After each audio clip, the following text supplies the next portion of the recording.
On the first warm Saturday after he moved into Magnolia Ridge, with its iron gates and primly trimmed hedges and the covenant rules printed in neat serif font on glossy cardstock, Evan Hale rolled his father's old ATV out into the driveway and ran a hand along the scarred red fender that had once been a shade of candy apple bright before years of trail dust softened it. He could hear the way his father's voice had used to dance in the empty summer air as they tightened bolts together in a garage back in the county. You don't just fix a machine, son, you listen to what it wants to be. You listen until it's honest, and maybe that's how you fix most things. And standing there, in a neighborhood with synchronized mailboxes and a board of directors that scowled at wind chimes, he wanted nothing more unseemly than to feel the engine's low, kind rumble steady his ribs, to know that the piece of him that had learned patience under a fluorescent bulb beside a man wearing a baseball cap that read Hale Auto and Small Engine Repair still lived. But Magnolia Ridge had rules about what belonged in public view, and rules about what could touch the road, and rules about the ways a man could remember his father. And Karen Merriweather, the HOA president with a haircut lacquered into the sheen of a helmet and a clipboard that clicked like a metronome of disapproval, had introduced herself to him on day 2 with an air kiss of niceness and a memorandum about recreational motorized vehicles, her smile broadening like sunlight on ice as she added, "We expect our residents to be stewards of both aesthetics and safety, Mr. Hale. I'm sure you understand." He had nodded and kept his voice soft because he knew something about how to survive people who liked to be obeyed. He moved the ATV to the back of the garage, tucked it under a tarp like a sleeping old dog, told himself he could live with small surrenders if the rest of his life could be quiet here, and he tried to learn the rhythm of Magnolia Ridge. Bins had to be rolled back precisely by noon. Grass blades could not exceed 3 inches. Holiday lights were permissible for 9 nights but must be removed by the 10th. Fences could be stained only cedar dusk or twilight chestnut, and he kept his head down even as Karen's emails fluttered to his inbox like moths. You have left a cooler on your porch. You have propped your broom in a manner visible from the street. Your curtain linings do not comply. And he complied until sometimes he forgot who he wanted to be other than compliant.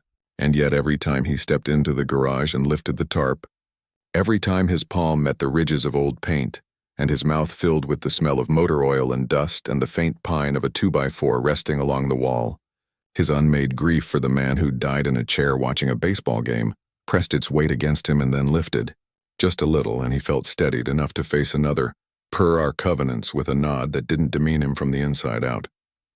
Karen's daughter Sloane had appeared like an advertisement for youth and confidence on a Tuesday afternoon. Legs tucked out of a white Range Rover with a vanity plate that read, Sloaner, laughing into her phone with a sound shaped like glitter. She was 18, freshly graduated, with hair the color of champagne and a tendency to toss it like punctuation, and whenever she sped past Evan walking his gray-muzzled mutt, Juniper, she flashed a grin that had no curiosity in it, only a practiced entitlement that reminded him of girls from pep rallies long ago. And when she parked illegally across his driveway one day, he tapped on her tinted window and smiled because he had learned that some people became violent when asked for the barest courtesy, and she rolled it down an inch and said, "Oh, my bad," and then looked him up and down and added, "Mom says not to get too comfortable with your little country toys here. It's not that kind of neighborhood, untouchable, you know." Her tone a drawl over the word that made it feel inherited, like jewelry. The first time he thought she was dangerous was not when she sped, but when she charmed the elderly couple at the corner, Mr. and Mrs. Clegg, into letting her borrow their golf cart for 15 minutes and returned it the next day with a dent and an apology cobbled out of compliments. And they patted her cheek and told her not to fret while Evan watched how easy her face made other people forgive what she did. And he stored the observation away, not because he planned to use it, but because his father had taught him to notice patterns, how they tell you where a machine will fail, or where it will cling on through a storm. The storm in Magnolia Ridge started the night the heat broke. Lightning like a thought scratched across the underside of the clouds, rain sudden and hard, the gutters drooling and then overflowing, and it knocked the power out right. As Evan was combing a towel over Juniper's back and turning toward the garage to check that his generator, the one allowed under certain conditions by a subclause he knew by heart, had enough fuel, and in the hush after the surge protectors clicked and the refrigerator sighed, he heard something else. The metallic cough and then hungry cough of an engine swallowing air, A sound so deeply known it pulled him like a rope through the kitchen. Out the door. Into a slice of night lit only by lightning's afterimage and the unwavering staccato blink of the red security light above his garage keypad, and his heart lurched because the sound wasn't the generator. It was his ATV, his father's old red machine. Alive without him. He barreled into the garage and found the door yawning like a pulled tooth and a slender shape in a hoodie. One leg swung over the seat, and before his eyes could verify what the outline suggested, its head turned and a curtain of wet blonde hair glimmered as a lightning ribbon wrote its cursive across the clouds. And Sloane Merriweather's grin flashed, feral and delighted, and she said, voice high with the feral invincibility of being 18 and entertained, "Thanks for the loan, neighbor," and then, pitched just a little louder as if there were an audience besides his dog and his grief, "Untouchable." And then she gunned it, tearing his machine backward with a splash of muddy rainwater, and then jolting forward out into the cul-de-sac like a red ghost lit by night. She might have misjudged the angle because she clipped the mailbox at the corner and it rocked and groaned, barely kept upright by its concrete root, and Evan shouted her name because he did not know what else to do with the drowning pressure of the suddenly permanent absence that yawned open in his chest as she vanished the way stolen things vanish. Quick and shameful, making it your fault for not watching, your fault for leaving it within reach, your fault for trusting. He ran back inside for his phone, his hands both clumsy and precise the way they became in emergencies, and he called 911 with a voice that surprised him by sounding steady. His words spare as he told the dispatcher there'd been a burglary. There was an ongoing vehicle theft. He had reason to believe the suspect was Sloane Merriweather. Yes, the HOA president's daughter. Yes, he had camera footage. And as he hit send on the text to his neighbor Lena, the only person in Magnolia Ridge whose kindness did not feel like a currency, to come over, he opened the app for the tiny GPS tracker he'd tucked under the ATV's seat, a thing his father would have laughed at gently and called overcautious and then installed anyway, because overcautious was only a word people used until caution saved them. The blue dot vibrated on the map like a small heartbeat, and he watched it veer down Magnolia Loop, past the clubhouse and the ornamental pond, toward the tree line that separated the manicured suburb from the scrub woods and the old sand pits beyond. And when the dispatcher asked if he was following, he said, "No, I'm at home." And when she asked what he wished law enforcement to do, he said, in a voice that felt older than he had any right to feel, "Please bring my father back if you can, and after a beat, please find my ATV." A patrol car angled into the cul-de-sac with the blue lights soft and then sharp and then soft. And Officers Strauss and Herrera walked the garage, took one look at the camera that had caught Sloane's face turned to smile directly at the lens as if performing for it, took in the keypad with its smudged fingerprints, and nodded with the grim competence of people who spend most of their working hours skimming the surface of other people's bad days. And as they slid into their cruiser with Evan's phone-connected screen, mirroring the path of the blue dot, the officer's radio crackled to life with a report that the construction company 2 miles over had called about kids trespassing on their unpaved roads, ATVs and dirt bikes trampling the mud where new houses' skeletons waited to be fleshed. Evan could have sat down on the floor of his garage and let his breath slow there, and then he could have stayed there until the blue dot came back or his battery died. But instead he leaned in the cruiser's back seat because Officer Herrera waved him in and said, "Come along then, it's your property and you know it the way we don't." And the night turned into a series of puddles and streetlights and then dark trees, the road narrowing, the rain, easing into a damp that made everything smell like wet bark and new rot. And there, beyond a gate someone had nudged open, in a clearing where sodium lights desaturated everything to a dream of beige, a cluster of teenagers bloomed and burst and reconstituted itself around small fires of attention. Girls with phones held aloft streaming their faces, boys rolling beer cans in their palms like one knocks at a door, someone on a dirt bike circling and circling to carve their initials into the muck, and in the middle, the red that Evan knew before he knew his own face. The ATV she sat upon like a throne tilted at a jaunty angle. Sloane, her hoodie unzipped now to show a tank top that glowed under the lights, hair matted to her neck, lip gloss unbothered by rain, and when the cruiser's lights painted the clearing blue, she raised both hands and laughed and shouted, "Oh my God, hi, you're late, come on, we're just borrowing. Do you know who my mom is? She runs the HOA. She'll have your jobs if you hassle me, baby, I told you, untouchable." And something in Evan could have squared itself into revenge at that, could have stiffened into a righteous anger that would not bend till it broke someone else, But grief had shaped him into a man who knew that vengeance threatened to rot the vessel that held it. So he kept his eyes on the machine, and on the way one rear wheel spun a little too loosely. How Sloane's foot slid when she tried to stand up on the peg. How she would tip if she leaned the wrong way. And he spoke to her as if she were spooked livestock. Gentle and without the barbs that made people kick. "Sloane, please turn it off and come down." She rolled her eyes, turned the key as if to shut off a toy, then twisted it back to life and gunned it in a tight circle like someone proving a point to a crueler friend. And Officer Strauss said, "Ma'am, step away from the vehicle." And the word ma'am made Sloane laugh again. And then she clipped the corner of a pallet that lay in the mud. The ATV's front bucked, her body pitched. And for a half-breath, Evan believed he was about to watch her get broken in half by something borrowed and disrespected. But youth's quick grace saved her, and she hopped, staggering to her feet as the ATV clattered forward, unoccupied, into the low wooden post, and stopped there with a sad shudder. The even keels of procedure returned. The officers separated the kids, collected names, called parents, took photos, and when Sloane reached into her back pocket for her phone, Strauss's voice tightened into that tone that courts contempt charges, and he said slower, "Do not reach for anything. Keep your hands where I can see them." And she fluttered her fingers and pouted in a parody of compliance that might have charmed a substitute teacher, and did nothing here. And when Evan tried to push past to kneel beside his machine, Officer Herrera touched his arm and said, "We need to photograph it first, sir, please." And Evan nodded, even though his throat ached like he'd swallowed sand. The law is not always oppressive, he told himself. Laws sometimes are the beams across which fairness travels to bridge a chasm. We can be patient for fairness, and he was, through the flash of photos, through Sloane's whine that this was harassment, and that this was a misunderstanding, through the arrival of Karen herself, in monsoon-patterned pajamas under a raincoat, acting as if a fire had started under her power, who stomped across the clearing and, with the audacity of someone who had never been told no by anything that mattered, told Officer Herrera that he had no jurisdiction on private property, while Sloane tucked herself under her mother's wing like a child who knows the exact lines of the map that always leads home. And Karen's voice, pitched loud and sweet, insisted that nothing had been stolen. Mr. Hale was irresponsible and habitually non-compliant and had left his garage open and his vehicle accessible. Why? It was an attractive nuisance, really, boys and girls being what they are, and Evan did not respond because he had learned that certain statements are not arguments. They are spells that force a person to choose between being silent and being dragged into a performance they never consented to. So he simply asked if he could take his ATV home.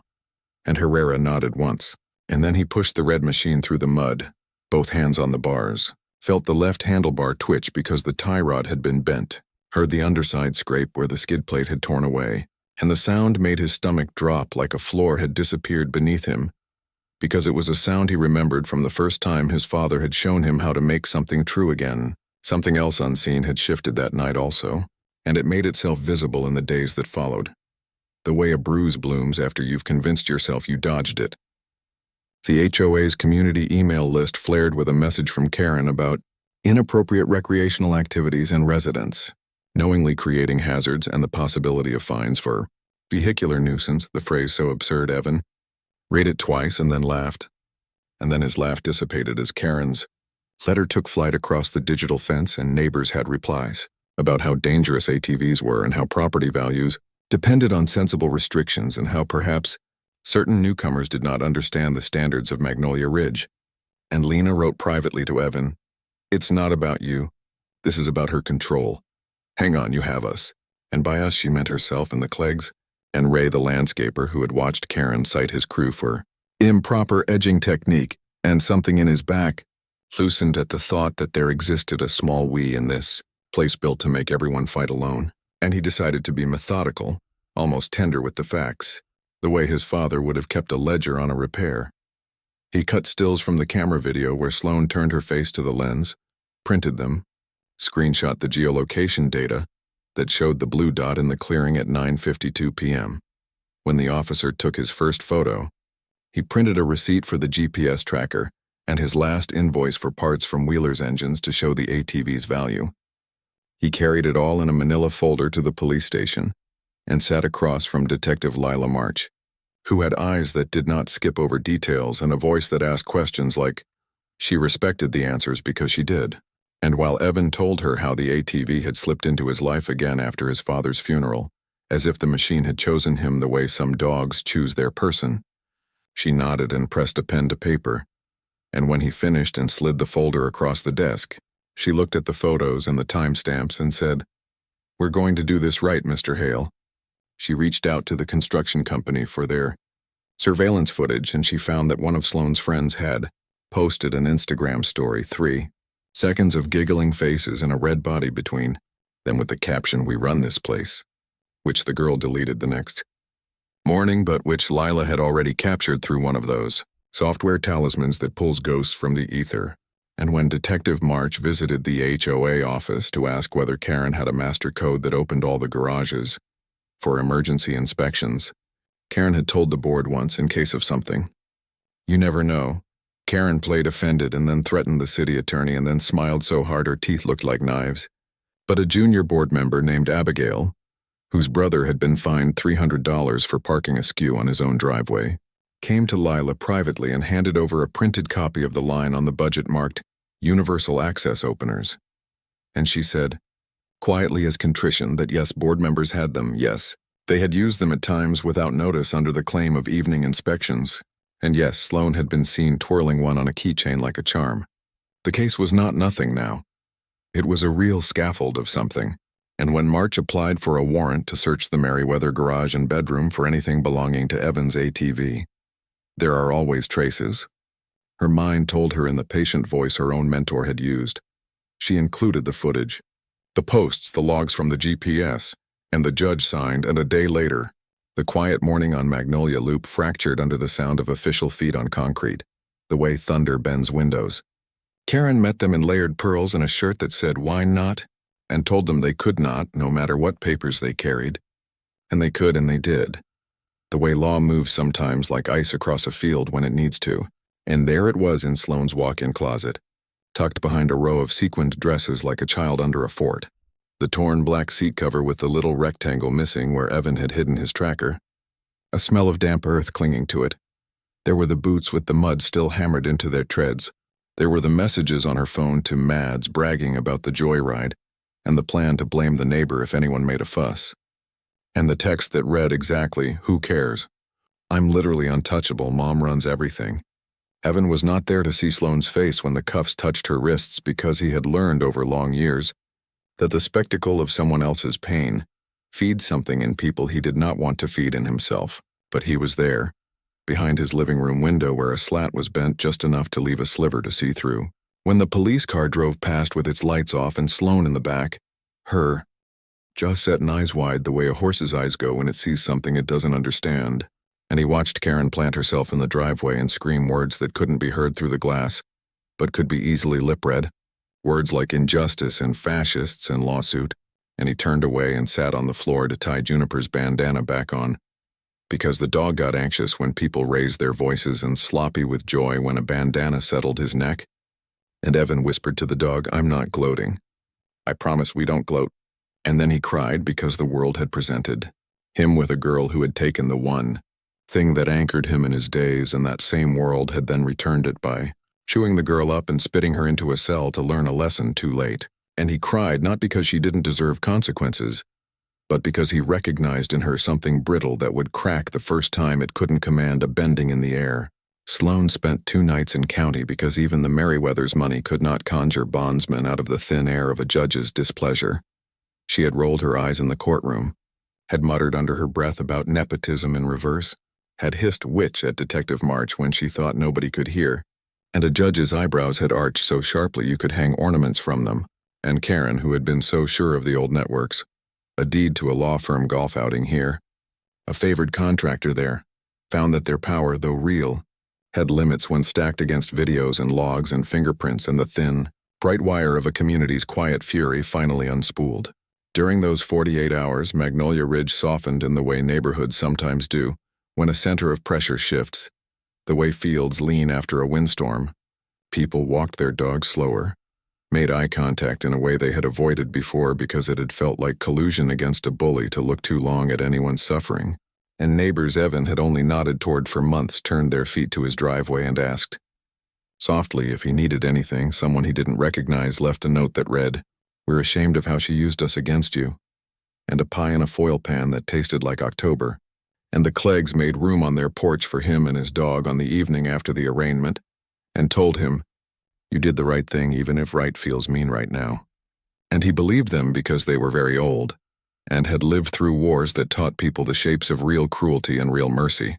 When his ATV came home from the evidence bay, its chain was tight as a grudge, and the handlebars were a little off-center, and the seat wore the strip of adhesive where the tracker had left residue, and Evan rolled it into the garage like a priest bringing home a relic. And he turned on the radio his father had always left on low, the tinny murmur of a baseball game filling the space like the friend you're used to not listening to, and he took out his tools, laid them in a row not because he needed to, but because this arranging was his ceremony for thinking, and he called Lena and asked if she had time tomorrow to hold the headlight steady while he aligned the bracket. And she said yes and brought her wife and a Tupperware of cumin-scented stew and a thermos of coffee, and they bent together over the machine the way people bend over wounded animals to reassure them. Touch won't make it worse, and by dusk the handlebars faced true and the tie rod was replaced and the new skid plate glinted under the chassis like a smile. You only reveal when you're surprised by kindness. He had thought that would be the end, the final click of the last puzzle piece. The law had done what it could. The machine had been made honest again. Karen would nurse her rage into new shapes, but she would learn the limits of it. But of course, life doesn't end when you solve the problem you think is the one that matters most. It crests into other shapes and requires other surrenders. And a month later, when Magnolia Ridge called for a special meeting to consider the recall of the HOA board, a slow-burning revolution that had started in whispers between mailboxes and bloomed into signatures gathered under porch lights, Evan went because staying home would have been to hide from the old shame that had taught him to be small, and the community room smelled of citrus cleaner and new paper and nerves. Karen sat at the table in a blazer so stiff it looked like armor, and read a prepared statement about a smear campaign orchestrated by malcontents, and she did not use Evan's name, but she did call him a danger to the community with his mechanical obsessions. And there were eyes that flitted to him and then away, and also there were other eyes that stayed, belonging to those who had watched bushes be tagged with fines while richer men parked boats overnight in guest spots and somehow escaped notice. And one by one people stood in their stories, braided together. Abigail's brother, who couldn't host his fiancée because the HOA had cited him for unauthorized bunting. The landscaper who had been told to put his hat back on, because this is not that kind of neighborhood. The retired nurse whose niece had been told by Sloan that her body didn't fit the aesthetic, and the man with the rescue pit bull who'd found laminated signs in his yard reading aggressive animal and who'd discovered later that Sloan had printed them as a prank, until the room became a vessel for something difficult and blinding and good, the collective decision to stop being afraid together. The board was recalled, not by a landslide because humans are complicated and loyalty and fear are twin wires that wrap around our spines, but by enough that Karen gathered her notes and held them so tightly, her knuckles went white like little flags of surrender.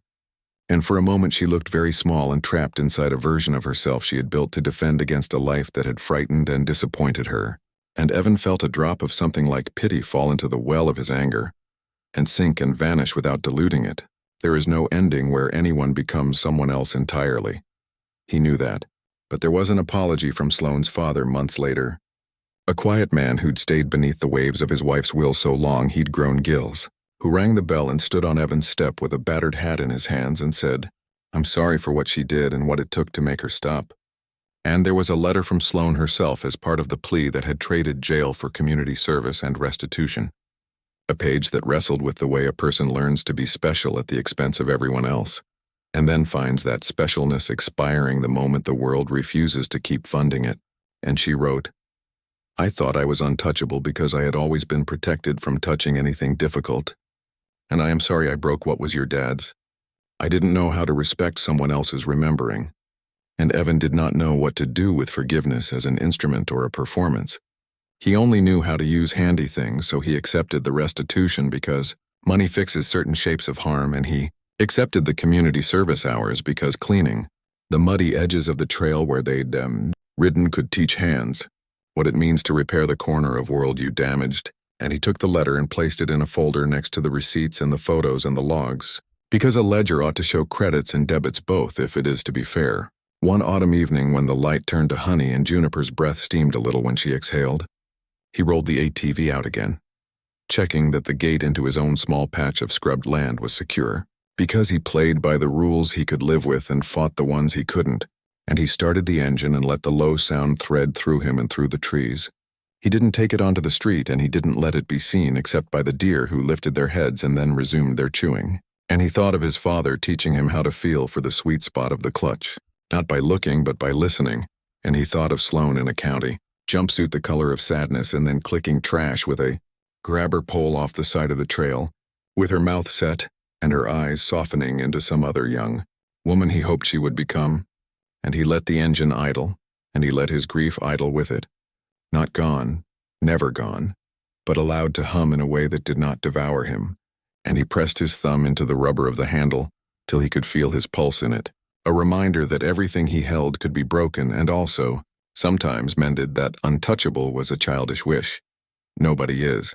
Not from consequence, not from love, not from the weather, and that what mattered most might be the precise and patient work of touching and being touched anyway, of finishing a job and then washing your hands and eating stew with neighbors who had decided you were theirs after all. And when, months later, someone new moved into the house 2 down and walked their dog past and paused and said, with the bright curiosity of someone unafraid yet to learn what might press them down here, "Hi, I'm Nora. Can you tell me how strict the HOA is in this place?" He laughed, and it wasn't bitter. And he said, "It's as strict as we let it be." And he glanced at the garage where the red fender caught the dusk and glowed. And he said, "If you ever need help with anything mechanical, you know where I am." And Nora smiled and said, "I'm more of a book person, but thank you." And they stood there a minute, letting the evening's quiet step between them like a willing guest. And Juniper thumped her tail and a breeze lifted, the edge of a flyer still taped to a mailbox that no longer matched any rule about paint, because they hadn't decided on new ones yet. And the world was as it had always been, both fragile and held together by 1,000 bolts, some loosened by negligence and others tightened by care. Daniel names in the polite language of a public complaint. She threatened to fine him for weeds she conjured from an inspection sheet. Only she had seen. She called a special meeting to discuss appropriate storage of recreational vehicles. And each time the room met her with the kind of smile one gives a child throwing a tantrum after bedtime. Not cruel, just done. And her power seeped out of her like air from a punctured tire. Daniel began to live in a new kind of quiet, one filled not with loneliness but with a gentle community he had spent years convinced was not available to him. Neighbors who brought beer to his driveway and leaned against the fender while he talked about mix ratios and spark plug gaps. Children who lined up to take slow, supervised loops on the ATV like little kings receiving their turn at a birthright. A woman named Lena next door who asked him if he might look at her broken weed whacker, and then sat on his stoop while he fixed it and said gently, "I'm glad you called the cops," as if the words were water, as if they could nourish a part of him he had neglected. And maybe they did, because he slept better that night and the night after and then most nights for a long while. When autumn slid in and softened the heat and made the trees behind the subdivision crumble into gold, Daniel rode the ATV through the frost-tipped crabgrass at dawn and felt something ease out of him that he had been clenching for years, that need to brace for someone else's scorn. And he did not think of Karen or Chelsea as he opened the throttle and let the world rush by. He thought of the straightness of his back when he stood on the Whitfields' driveway with the deputies, of the steadiness he had found in his own voice, of the certainties he had carried home, tucked in his chest like a folded letter. People kept telling the story, of course. Briarwood had always liked its tales, and this one combined the two things it loved best, gossip and justice. And every retelling made Daniel wince a little because it made him bigger, and the Whitfield smaller, and life was not that fine-edged.